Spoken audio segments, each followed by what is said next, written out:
Salut tout le monde et bienvenue dans le Deep Dive.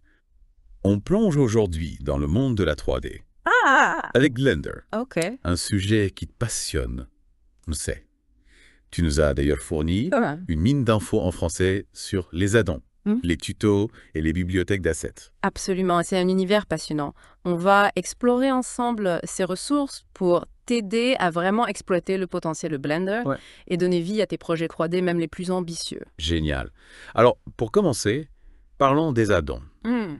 L'article Les meilleures ressources 3D et Blender de Ganakel met en avant Blender Extension, une Ouais. plateforme essentielle pour les dénicher. En effet, Blender Extension est un peu le centre névralgique des add-ons. Imagine un seul endroit pour trouver, gérer et même découvrir des add-ons déjà inclus dans Blender, Oui, mais que tu n'utilises peut-être pas encore. c'est vrai. On a parfois des trésors cachés sous le nez. Et l'article met justement en avant Hmm. des add-ons gratuits, super intéressant. Ouais. Drop It, par exemple, est présenté comme un must-have. Hmm. Qu'est-ce qui le rend si spécial? Drop It révolutionne la façon de placer des objets dans une scène. Imagine, tu crées une forêt et tu dois placer des centaines d'arbres sur un terrain irrégulier. Ouais. À la main, c'est un cauchemar. Drop It utilise le physique Ah, pour disperser les objets de manière réaliste, te faisant gagner un temps fou.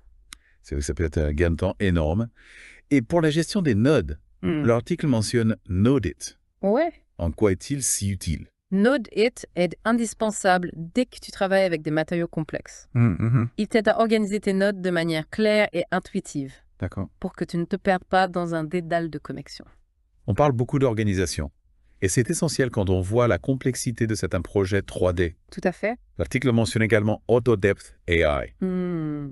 L'intelligence artificielle au service de la 3D, c'est fascinant. Oui, Autodepth AI est un excellent exemple de l'impact de l'IA sur les outils 3D. OK. Il génère automatiquement des cartes de profondeur, un processus qui peut être lent et fastidieux. Ouais. C'est un gain de temps considérable pour les effets de profondeur de champ ou la post-production. Donc, pour résumer, on a Drop It pour placer des objets facilement, Node It pour gérer les nodes complexes et AutoDepth AI Ah. pour automatiser les cartes de profondeur. Ce sont vraiment des outils puissants et gratuits en plus. Absolument. Mais l'article mentionne aussi des add-ons payants. Est-ce que l'investissement vaut la peine? Ça dépend vraiment de tes besoins et de ton budget, bien sûr. Ouais. Mais certains add-ons payants offrent des fonctionnalités tellement avancées qu'ils peuvent devenir des atouts majeurs pour ta productivité. Par exemple. Prenons Cleaner. OK. Il optimise tes scènes en supprimant les données inutiles, ce qui peut améliorer. Les performances de Blender Fit Lattice lui permettent de manipuler des objets avec une précision incroyable grâce à des lattices. Et pour le kit bashing, KitOps est une référence. Kit bashing, c'est la technique qui permet de construire des objets complexes à partir d'éléments plus simples. Exactement. C'est très utilisé pour créer des environnements, des véhicules, etc. Et KitOps facilite grandement ce processus en offrant une bibliothèque d'éléments prêts à l'emploi OK. et des outils pour les assembler facilement. Bagapi Assets est également mentionné. On dirait qu'il se concentre sur des éléments plus spécifiques. Oui, Bagapi Asset est une mine d'or pour les éléments de construction et le mobilier. C'est un outil précieux pour l'architecture d'intérieur, le design ou même la création de scènes urbaines. Et il y a Assets de B-Production qui est spécialisé dans les décors et qui peut te faire gagner un temps précieux. D'accord. Donc, si je comprends bien, les add-ons gratuits sont un excellent point de départ pour découvrir de nouvelles fonctionnalités et les add-ons payants peuvent vraiment booster ta productivité si tes besoins sont plus spécifiques. C'est exactement ça. Le plus important est de bien identifier tes besoins et ton budget avant de te lancer dans l'achat d'un add-on. N'hésite pas à consulter des tutoriels et des reviews pour te faire une idée de ce que chaque add-on peut t'apporter. Bon, on a parlé des add-ons, ces outils qui peuvent vraiment transformer notre façon de travailler avec Blender. Maintenant, parlons des bibliothèques d'assets. L'article en mentionne plusieurs, Ouais. et on dirait qu'il y en a pour tous les goûts. Ah oui, les bibliothèques d'assets, c'est une ressource indispensable pour tous les artistes 3D. Elles te permettent de gagner du temps et de l'énergie en utilisant des modèles, des textures, des matériaux déjà créés par d'autres artistes. Et on commence avec Blender Kit, une bibliothèque gratuite avec une collection impressionnante d'assets. C'est une bonne option pour les débutants. Absolument. Blender Kit est parfait pour se familiariser avec l'utilisation des assets dans Blender. L'intégration est très simple et la variété des modèles et matériaux est impressionnante. Ouais. De plus, le fait que ce soit gratuit permet de tester sans risque.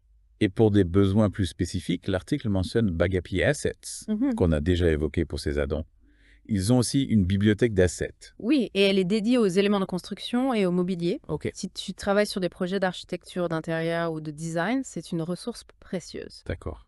La qualité des modèles est excellente et ils sont optimisés pour Blender. Intéressant. Et pour ceux qui cherchent des modèles gratuits de haute qualité, Ouais. l'article recommande free3d.io.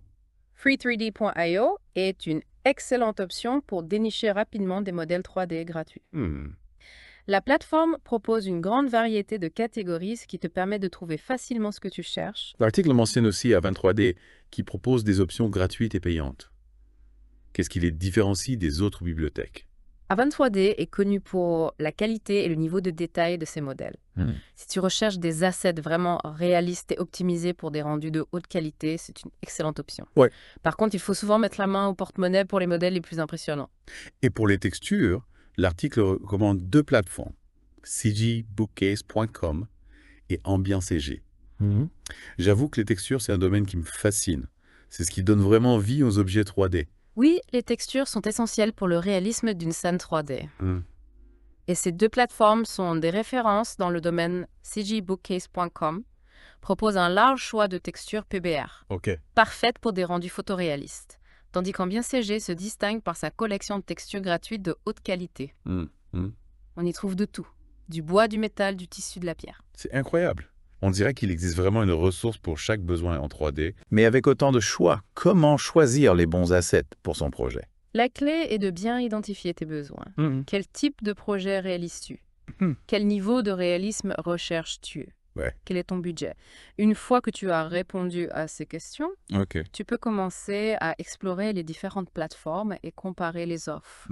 N'oublie pas de vérifier les licences d'utilisation avant de télécharger un asset. Oui, c'est important. Surtout si tu comptes diffuser ou commercialiser ton projet. Excellent conseil. On a parlé des add-ons, des bibliothèques d'assets. On a vraiment de quoi s'amuser avec Blender. Oui, et on n'a même pas encore abordé les tutoriels. Il existe une quantité incroyable de ressources pour apprendre à maîtriser Blender, des bases aux techniques les plus avancées. Et ça tombe bien parce que c'est justement ce qu'on va explorer dans la suite de ce deep dive. On va plonger dans le monde des tutoriels et des guides pour t'aider à progresser rapidement et à donner vie à tes idées. Prépare-toi une bonne dose d'apprentissage. À tout de suite dans la deuxième partie de The Deep Dive. À plus tard, on a découvert un véritable coffre au trésor d'addons et d'assets pour Blender. Maintenant, si on passait à la pratique. L'article Ganakel ne rentre pas trop dans les détails techniques, mais il y a tellement à dire. On a parlé des textures, mais qu'en est-il des shaders? Ah oui, les shaders. Pour moi, c'est un peu la boîte noire de la 3D. Comment ça marche concrètement? C'est simple, les shaders définissent l'apparence des objets. Comment la lumière interagit avec eux.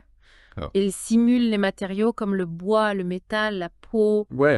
On peut obtenir des résultats incroyables de réalisme. L'article ne mentionne pas de tutoriel spécifique sur les shaders. Est-ce que c'est si compliqué que ça à appréhender? Pas nécessairement. Blender offre des outils assez intuitifs pour créer des shaders.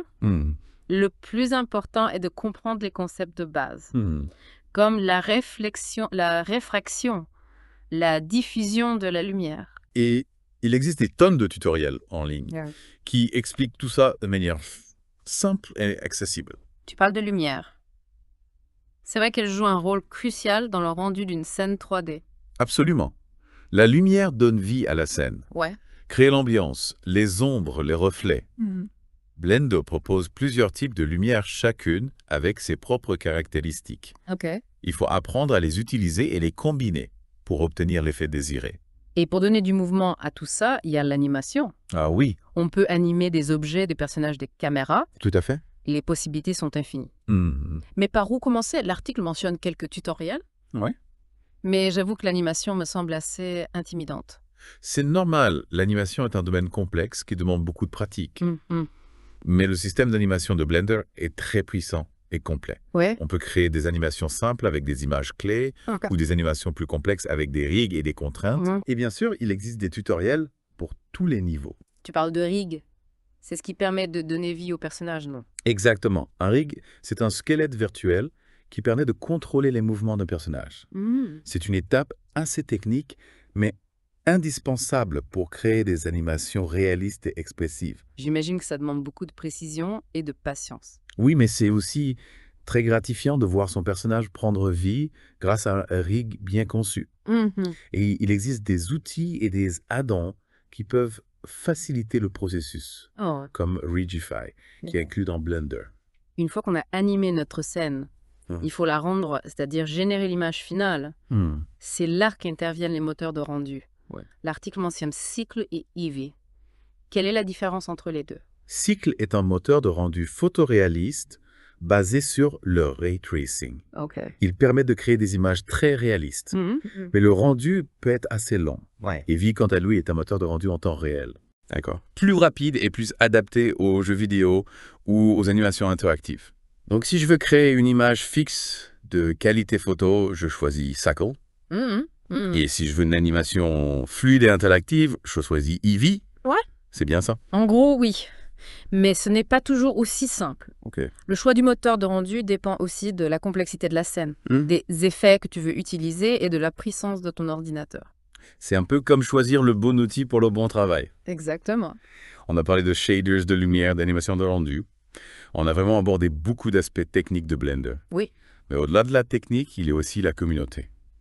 L'article mentionne l'importance de soutenir la Blender Foundation. Pourquoi est-ce si important? La Blender Foundation est une organisation à but non lucratif qui développe et maintient Blender. C'est grâce à elle que Blender est un logiciel gratuit et open source accessible à tous. En soutenant la Blender Foundation, on contribue à la pérennité du logiciel.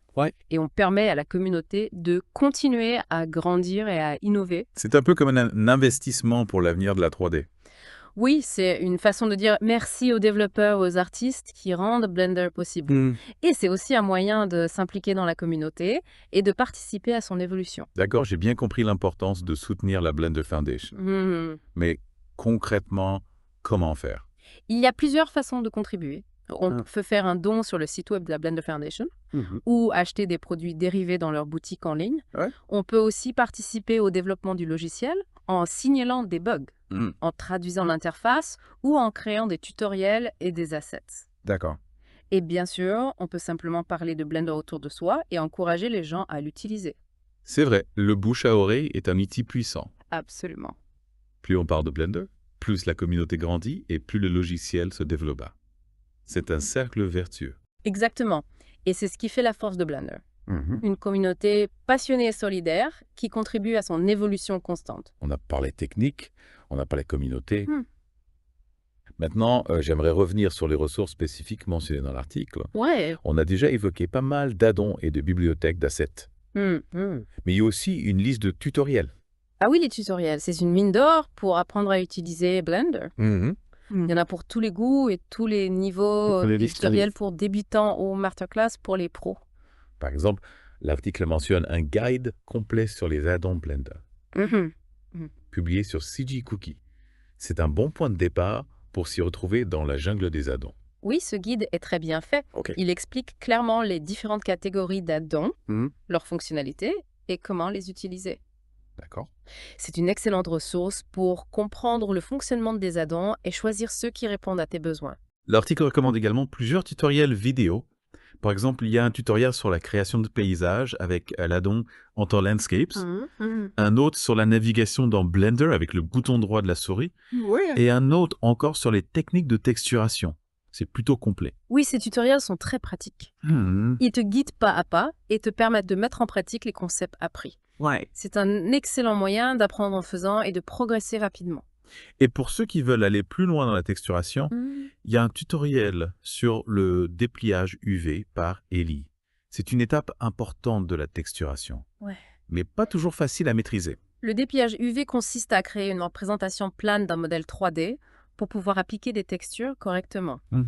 C'est une étape un peu technique, mais ce tutoriel explique tout de manière claire et concise. D'accord. Ellie est un excellent pédagogue. Et pour les fans de modélisation Hard Surface, il y a un cours complet disponible sur Blender Market. C'est quoi la modélisation Hard Surface au juste? C'est une technique de modélisation utilisée pour créer des objets aux formes bien définies, comme des voitures, des robots, des armes. OK. C'est un domaine assez spécialisé, Oui. mais ce cours est une référence pour ceux qui veulent s'y plonger sérieusement. D'accord. Donc, on a un large choix de tutoriels, Mhm. guides pour débutants aux cours spécialisés pour les pros, Ouais, mais avec autant d'options, comment choisir les tutoriels qui nous correspondent le mieux? la première chose à faire est de déterminer tes objectifs. Que Mhm. veux-tu apprendre? Mhm. Quels sont tes points forts et tes points faibles? Ouais. Une fois que tu as une idée claire de tes besoins, D'accord. tu peux choisir les tutoriels qui te permettront d'atteindre tes objectifs. Mhm. N'hésite pas à consulter les avis et les commentaires des autres utilisateurs pour te faire une idée de la qualité du tutoriel. Et il ne faut pas hésiter à tester plusieurs tutoriels avant de trouver celui qui te convient le mieux. Chaque formateur a sa propre pédagogie, son propre style. L'important est de trouver un formateur qui te parle Oui, et dont tu comprends facilement les explications. tout à fait. Et n'oublie pas que la pratique est essentielle pour progresser en 3D. Hmm. Il faut s'entraîner régulièrement, faire des exercices, réaliser des projets personnels. C'est en forgeant, on devient forgeron. Eh bien, voilà une belle conclusion pour cette deuxième partie de notre deep dive dans l'univers de Blender. On a exploré les aspects techniques du logiciel, l'importance de la communauté et la richesse des ressources disponibles pour apprendre. Oui, on a vraiment fait le tour de la question. Hmm. J'espère que cette plongée dans l'univers de Blender t'a donné envie d'en savoir plus Ouais. et de te lancer dans tes propres projets.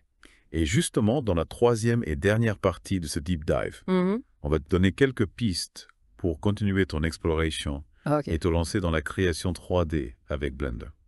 Prépare-toi à libérer tes créativités. À tout de suite pour la conclusion de Deep Dive. On arrive à la dernière étape de notre Deep Dive dans le monde de Blender. On a parlé des add-ons, des assets, des aspects techniques de la communauté et même des tutoriels.